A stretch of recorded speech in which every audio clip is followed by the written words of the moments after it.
கர்த்தருக்கு ஸ்தோத்திரம். பிரியமானவர்களே, இன்றைய வேத வார்த்தை ஆதியாகமம் 28:14. ஸ்தோத்திரம் ஆண்டவரே. உன் சன்னதியே பூமியின் தூளை போல் இருக்கும். நீ மேற்கையும் கிழக்கையும் வடக்கையும் தெற்கையும் பரம்புவாய். உனக்குள்ளும் உன் சன்னதிக்குள்ளும் பூமியின் வம்சங்கள் எல்லாம் ஆசீர்வதிக்கப்படும். ஆமென். ஹல்லேலூயா. இந்த நாள்ல கொடுத்த தேவன் கொடுத்த வார்த்தைக்காக நம்ம சோத்திரிப்போம். ஆமென். ஹல்லேலூயா.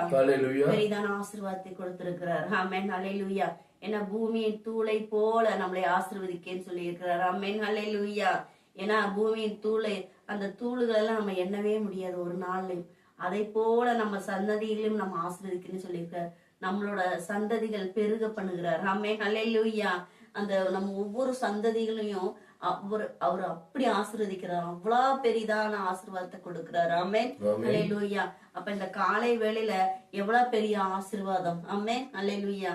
எந்த ஆசீர்வாதம் இல்லையேன்னு சொல்லி ஒவ்வொரு நாளும் நம்ம கவலைப்படவே வேணாம். ஒவ்வொரு நாளும் ஒவ்வொரு ஆசீர்வாதத்தை தேவன் கொடுத்து கொண்டே இருக்கிறார். ஆமென். ஹல்லேலூயா. இந்த ஆசீர்வாதத்தை எல்லாம் பெற்றுக்கொண்டோம் நினைக்கும் போது அதை அப்படியே இந்த ஆசீர்வாதம் கடந்து வந்து விடும். ஆமென். ஹல்லேலூயா. இந்த நாள்ல இந்த தேவன் நமக்கு கொடுத்த வார்த்தை, இந்த நம்ம பூமியை தூளை போல நம்மளை ஆசீர்வதிக்கிறான்னு சொல்லியிருக்காரு. அதை நம்ம பெற்றுக்கொண்டோம். நம்ம சந்ததிக்கு ஆசிரியக்கப்படும், நம்ம பிள்ளை ஆசிரியக்கப்படும், நம்ம ஒவ்வொருவரும் ஆசிரியக்கப்படுவோம்னு சொல்லி நம்ம இந்த நாள்ல இந்த வார்த்தைய அப்படியே விசுவாசமா எடுத்துக்கொள்ளும் போது அது அப்படியே கிரியை செய்யும். ஆமென். ஹல்லேலூயா. இந்த வார்த்தை ஒவ்வொருவருக்கும் கடந்து வருது. அதுக்காக நம்ம ஜெபித்துக் கொள்ளலாம். ஆமென். ஹல்லேலூயா. சோதர ராஜா, சோதரிக்கிறப்பா இந்த காலை வேளையில கூட சுவாமி அப்பா, பூமியின் தூளை போல ஒவ்வொருவரையும் ஆசீர்வதிக்கும்படிக்கு நாங்க ஜெபிக்கிறோம் ராஜா. இந்த வார்த்தை ஒவ்வொருவருக்கு கடந்து வரட்டும் சாமி. தகப்பனே, என்ன காரியம் செய்து கொண்டு இருந்தாலும் ஆண்டவரே, ஒவ்வொரு பெரியோர் சிறியோர் குழந்தைகளையும் ஆண்டவரே உங்க கரத்துல கொடுக்கிறோம் சாமி. இந்த ஆசீர்வாதம் கடந்து வரட்டும் ஆண்டவரே, கடந்து செல்லட்டும் அப்பா. ஒவ்வொரு வீடையும் தானியத்தையும் எண்ணெயும் நிரப்பும்படிக்கு நாங்க ஜெபிக்கிறோம் சாமி.